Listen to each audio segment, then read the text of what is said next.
जय माता दी। आप सभी श्रद्धालुओं जन पर मां भगवती की कृपा सदा सर्वदा बनी रहे। भक्तों, आज है आषाढ़ मास की गुप्त नवरात्रि का 5वां दिन। एक ऐसा दिवस जब साधना की शक्ति और मां की कृपा विशेष रूप से जागृत होती है। आज आप सभी श्रवण करेंगे जगत जननी त्रिलोक मोहिनी मां भुवनेश्वरी की दिव्य व्रत कथा और साथ ही श्रवण करेंगे देवी महाभागवत पुराण की दिव्य कथा। तो आइए बड़े ही श्रद्धा और प्रसन्नचित मन से इस दिव्य कथा का श्रवण करें और अपने जीवन को सुखमयी बनाएं। जय माता दी। भक्तों, देवी भागवत में वर्णित मणि दीप की आदि शास्त्री देवी हलेखा ही मंत्र की स्वरूपा शक्ति और सृष्टि क्रम में महालक्ष्मी स्वरूपा आदि शक्ति भगवती भुवनेश्वरी भगवान शिव के समस्त लीला विलास की सहचरी है। जगदम्बा भुवनेश्वरी का स्वरूप सौम्य और अंग कांति अरुण है। भक्तों को अभय और समस्त सिद्धियां प्रदान करना इनका स्वाभाविक गुण है। 10 महाविद्याओं में ये 5वें स्थान पर परगणित है। देवी पुराण के अनुसार मूल प्रकृति का दूसरा नाम ही भुवनेश्वरी है। ईश्वर रात्रि में जब ईश्वर के जगद्रूप व्यवहार का लोप हो जाता है, उस समय केवल ब्रह्म अपनी अव्यक्त प्रकृति के साथ शेष रहता है। तब ईश्वर रात्रि की आदि शास्त्री देवी भुवनेश्वरी कहलाती है। अंकुश और पास इनके मुख्य आयुध है। अंकुश नियंत्रण का प्रतीक है और पास राग अथवा आसक्ति का प्रतीक है। इस प्रकार सर्वरूपा मूल प्रकृति ही भुवनेश्वरी है, जो विश्व को वमन करने के कारण वामा शिवमयी होने से ज्येष्ठा तथा कर्म नियंत्रण फलदान और जीवों को दंडित करने के कारण रौद्री कही जाती है। भगवान शिव का वाम भाग ही भुवनेश्वरी कहलाता है। भुवनेश्वरी के संग से ही भुवनेश्वर सदाशिव को सर्वेश होने की योग्यता प्राप्त होती है। महानिर्वाण तंत्र के अनुसार संपूर्ण महाविद्याएं भगवती भुवनेश्वरी की सेवा में सदा संलग्न रहती है। 7 करोड़ महामंत्र इनकी सदा आराधना करते हैं। 10 महाविद्याएं ही 10 सोपान हैं। काली तत्व से निर्गत होकर कमला तत्व की 10 स्थितियां हैं, जिनसे अव्यक्त भुवनेश्वरी व्यक्त होकर ब्रह्मांड का रूप धारण कर सकती है तथा प्रलय में कमला से अर्थात व्यक्त जगत से कर्मशः लय होकर काली रूप में मूल प्रकृति बन जाती है। इसलिए इन्हें काल की जन्मदात्री भी कहा जाता है। दुर्गा सप्तशती के 11वें अध्याय के मंगलाचरण में भी कहा गया है कि मैं भुवनेश्वरी देवी का ध्यान करता हूँ। उनके श्री अंगों की शोभा प्रतः काल के सूर्य देव के समान अरुणाभ है। उनके मस्तक पर चंद्रमा का मुकुट है। तीनों नेत्रों से युक्त देवी के मुख पर मुस्कान की छटा छाई रहती है। उनके हाथों में पास अंकुश वरद एवं अभय मुद्रा शोभा पाते हैं। इस प्रकार बढ़िया नील तंत्र की यह धारणा पुराणों के विवरण से भी पुष्ट होती है। पर कारा अंतर से काली और भुवनेशी दोनों में अभेद है। अव्यक्त प्रकृति भुवनेश्वरी ही रक्त वर्णा काली है। देवी भागवत के अनुसार दुर्गम नामक दैत्य के अत्याचार से संतप्त होकर देवताओं और ब्राह्मणों ने हिमालय पर सर्वे कारण स्वरूपा भगवती भुवनेश्वरी की ही आराधना की थी। उनकी आराधना से प्रसन्न होकर भगवती भुवनेश्वरी की तत्काल प्रकट हो गई।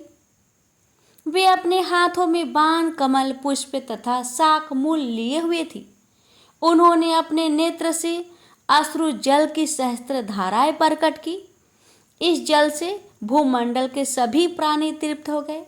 समुद्रों तथा सारी ताव में अगाध जल भर गया और समस्त औषधियाँ सींच गई। अपने हाथ में लिए गए शाकों और फल मूल से प्राणियों का पोषण करने के कारण भगवती भुवनेश्वरी शताक्षी तथा शाकंभरी नाम से विख्यात हुई। इन्होंने ही दुर्गम सुर को युद्ध में मारकर उसके द्वारा अपहत वेदों को देवताओं को पुनः सौंपा था। उसके बाद भगवती भुवनेश्वरी का एक नाम दुर्गा प्रसिद्ध हुआ। भगवती भुवनेश्वरी की उपासना पुत्र प्राप्ति के लिए विशेष फलप्रदा है। रुद्र यामल में इनका कवच, नील सरस्वती तंत्र में इनका हृदय तथा महातंत्र वर्ण में इनका सहस्त्र नाम संकलित है। प्रेम से बोलिए भुवनेश्वरी मैया की जय। माता सब पर अपनी कृपा सदा सर्वदा बनाए रखे। जय माता। महाभागवत देवी पुराण 5वां अध्याय।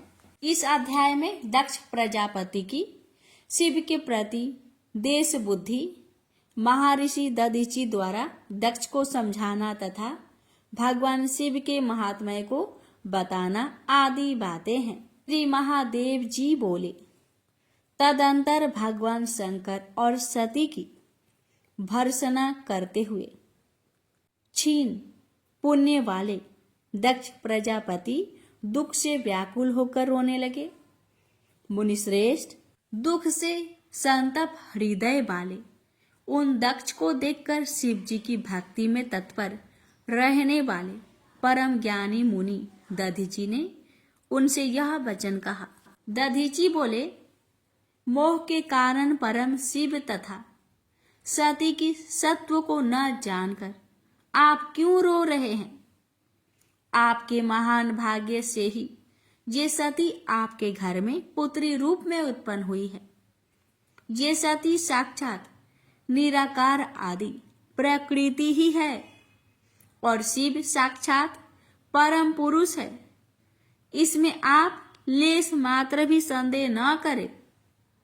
प्रजापति ब्रह्मा, इंद्र आदि देवताओं तथा बड़े बड़े असुरों के द्वारा कठोर तप करने पर भी जो भगवती उन्हें कभी दर्शन नहीं देती है, उन्हें आपने पुत्री रूप में प्राप्त किया है।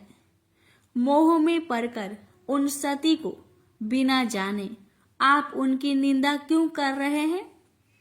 निश्चित रूप से उन्हीं महामोह स्वरूपिणी भगवती ने आपको ठगा है। दक्ष बोले, वे शंभु आदि जगत के ईश्वर अनादि और परम पुरुष है, तो भयंकर रूप तथा 3 नेत्रों वाले उन्हें प्रेमपति शमशान क्यों प्रिय है? और मुने, वे भिक्षुक रूप में अपने शरीर में भस्म क्यों पोते रहते हैं? दधीचि बोले, वे शंभु पूर्ण नित्यानंद स्वरूप तथा सभी ईश्वरों के भी ईश्वर हैं। जो लोग उनकी शरण ग्रहण करते हैं, वे कभी भी दुख प्राप्त नहीं करते। वे भगवान शंभु भिक्षुक है। ऐसी दुर्बुद्धि आपकी क्यों हो गई है? ब्रह्मा आदि श्रेष्ठ देवता और तत्वदर्शी योगी जन भी जिनके परम स्वरूप को देख पाने में समर्थ नहीं होते हैं, आप उन विरूपाक्ष शंभु की निंदा क्यों कर रहे हैं? सर्वत्र विचरणशील वे भगवान सदाशिव सभी जगह विराजमान है। वे शमशान में रहे अथवा सुरमैया पुरी में रहे, उन्हें इसमें कोई विशेषता नहीं दिखाई पड़ती है। शिवलोक बड़ा ही अपूर्व है।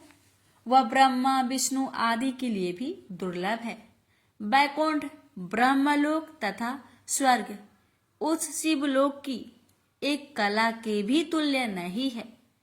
कैलाशपुरी देवताओं के लिए भी अत्यंत दुर्लभ है। अनेक देवताओं से सुशोभित तथा कल्प वृक्षों से युक्त नंदन वन से घिरी हुई स्वर्ग के अधिपति इंद्र की पूरी अमरावती भी उस शिवलोक की 16वीं कला के भी बराबर नहीं है। मृत्युलोक में भी वाराणसी नगरी नामक उनकी एक परम रमणीय पुरी है, जो मुक्ति प्रदान करने के कारण मुक्ति क्षेत्र कहलाती है, जहाँ ब्रह्मा आदि प्रधान देवता भी मृत्यु की अभिलाषा रखते हैं, तो फिर मानव आदि प्राणियों की बात ही क्या। वह परमात्मा शिव की ऐसी दिव्य पुरी है। यह विचार आपकी दुर्बुद्धि का सूचक है कि बिना शमशान के अन्यत्र कहीं भी उनका ठिकाना नहीं है। ऐसे सत्य स्वरूप त्रिलोकेश्वर देवाधिदेव भगवान सदाशिव और साक्षात ब्रह्म स्वरूपिणी महेश्वरी सती की भी निंदा आपको अज्ञानवश कभी नहीं करनी चाहिए। वे आपके बड़े भाग्य से ही आपके घर पुत्री रूप में प्रादुर्भूत हुई है। महादेव जी बोले, इस प्रकार तत्वदर्शी मुनि दधीची के अनेक प्रकार से समझाने पर भी प्रजापति दक्ष ने उन परमेश्वर शिव को और सदाचार से रहित नहीं माना और वे बार बार उन महादेव के प्रति निंदास्पद वचन बोलते रहे। नारद वे प्रजापति दक्ष पुत्री सती को उल्हाना देते हुए ऐसा कहकर रोने लगे। हाँ बत्से, सती पुत्री, तुम मेरे प्राण के समान हो। मुझे शोक समुद्र में निमग्न करके मेरा परित्याग कर तुम कहाँ जा रही हो? बहुमूल्य पड़क पर शयन करने योग्य सर्वांग सुंदरी पुत्री कुरुपति के साथ तुम शमशान भूमि में कैसे रहोगी? उनका यह वचन सुनकर मुनिश्रेष्ठ दधीची ने अपने हाथ से उनके नेत्र के आंसू पोंछते हुए तथा प्रिय वचनों से उन्हें सत्वाना प्रदान करते हुए पुनः कहा, ज्ञानियों में श्रेष्ठ प्रजापति, आप मूर्खों की भांति क्यों रो रहे हैं? महात्मन देवेश्वर शंभु को समग्र रूप से जानकर भी आपका ज्ञान नष्ट नहीं हुआ। यह बड़े ही आश्चर्य की बात है। पृथ्वी पर जल में, आकाश में और रसातल में जो भी नर तथा नारी रूप प्राणी हैं, वे सभी उन्हीं दोनों शिव शिवा के रूप में उत्पन्न है। ऐसा आप पवित्र मन से समझ लीजिए। प्रजापति, आप इन महेश्वर को यथार्थ रूप से साक्षात परम पुरुष के रूप में जान लीजिए और इन सती को त्रिगुणात्मिका चिदातम स्वरूपिणी परात पर प्रकृति के रूप में ही समझिए। इस परात पर सती को भाग्यवश अपनी पुत्री रूप में तथा विश्वेश्वर शिव को उनके पति के रूप में प्राप्त करके भी यदि आप अपना सौभाग्य नहीं मानोगे तो विधाता के द्वारा ठगे गए आपको बहुत संताप होगा। प्रजापति, इस सच्चाई को सुनो। शोक से व्याकुल तथा कल्याण की इच्छा रखने वाले तुम सती को प्रकृति के रूप में तथा शिव को परम पुरुष स्वरूप में जान लो। दक्ष बोले, मुनीश्वर, आप यह सत्य कह रहे हैं कि मेरी पुत्री सती प्रकृति रूपा है और शिव ही सनातन पुरुष तथा तीनों लोकों के ईश्वर है। मुनिश्रेष्ठ, यह सुनकर भी मेरी बुद्धि दृढ़ता पूर्वक वैसी नहीं हो पा रही है कि महेश्वर से बढ़कर दूसरा देवता नहीं है। सत्य बोलने वाले ऋषिगण भी यद्यपि यही कहते हैं, फिर भी शंभु ही सर्वश्रेष्ठ देव है, ऐसा मेरा निश्चय नहीं है। मुने, मैं जिस लिए शिव की निंदा कर रहा हूँ उसका कारण सुनिए। पूर्व काल में जब मेरे पिता ब्रह्मा जी ने प्रजाओं की सृष्टि की तब 11 रुद्र का प्रादुर्भाव हुआ था। समान शरीर वाले भी सभी रुद्र महात्मा, प्रचंड पराक्रमी, भीषण रूप वाले तथा क्रोध के कारण लाल आंखों वाले थे। वे सभी व्याघ्र चर्म धारण किए हुए थे तथा उनके सिरों पर जटाएं सुशोभित हो रही थी। वे सभी रुद्र ब्रह्मा जी की सृष्टि का लोप करने हेतु तत्पर हो गए।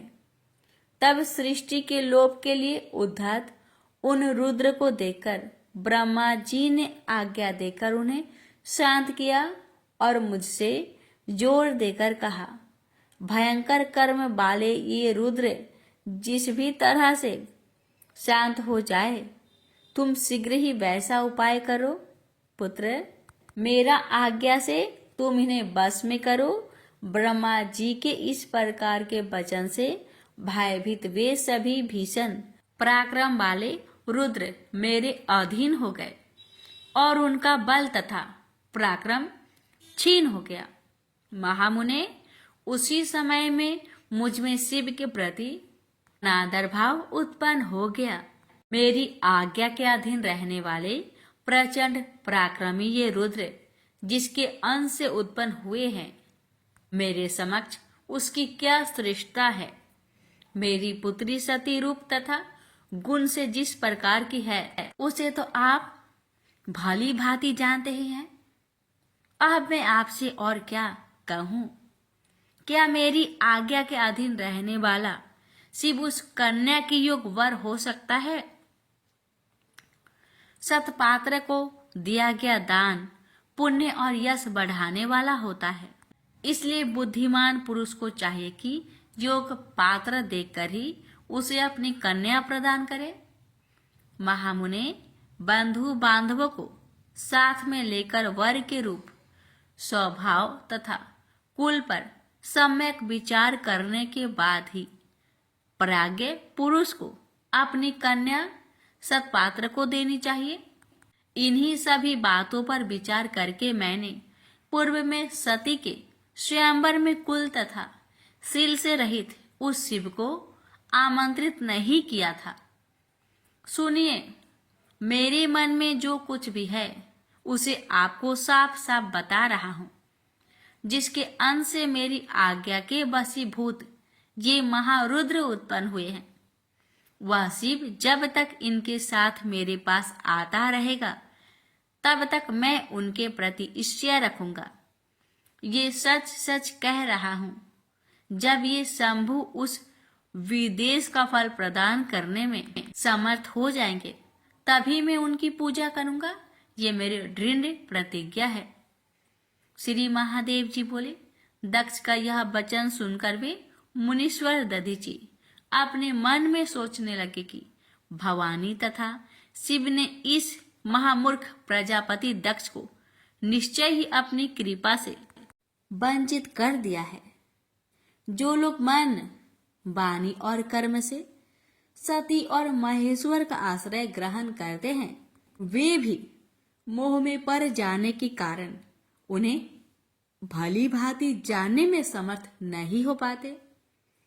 तब यह मूर्खमती दक्ष को समझाया जा सकता तो भला इस संसार में कौन मुक्ति प्राप्त नहीं कर लेता। मुने, ऐसा सोचकर और फिर बिना कुछ बोले मुनि दधीची अपने आश्रम को चले गए। इसके बाद दक्ष प्रजापति दुख से बार बार लंबी लंबी सांसें लेते हुए अपने भवन में प्रविष्ट हो गए। प्रेम से बोलिए जय माता दी। दर्शान एक बहुत ही सुंदर और वैभवपूर्ण राज्य था। वहां की धरती सोना उगलती थी। राज्य भर में दूध की नदियां बहती थी। कोई दुखी नहीं था। चारों ओर सुख का बसंत छाया हुआ था। राज्य के सभी लोग धर्म और ईश्वर में बड़ी आस्था रखते थे। दर्शन राज चारू वर्मा भी बड़ा न्यायी था। प्रजा का पालन पुत्र के समान करता था। कोई किसी को न तो दुख दे सकता था न हानि पहुंचा सकता था। चारू वर्मा का न्याय दंड सबके मस्तक पर घूमता रहता था। राजा को किसी प्रकार का कोई दुख नहीं था, किंतु फिर भी वह बराबर चिंतित रहता था। उसके कोई संतान नहीं थी। उसकी राज महिषी के हृदय में भी सदैव चिंता और दुख की लहरें उठा करती थी। राजा और रानी ने संतान पाने के लिए देवी देवताओं का पूजा आराधना की। साधु महात्माओं के द्वार खटखटाए, किंतु कामना के वृक्ष में फल नहीं लगे। ज्यों ज्यों दिन बीतते गए चिंता भी बढ़ने लगी। चारू वर्मा के पुरोहित का नाम था मधुचंद। मधुचंद बड़े त्यागी थे।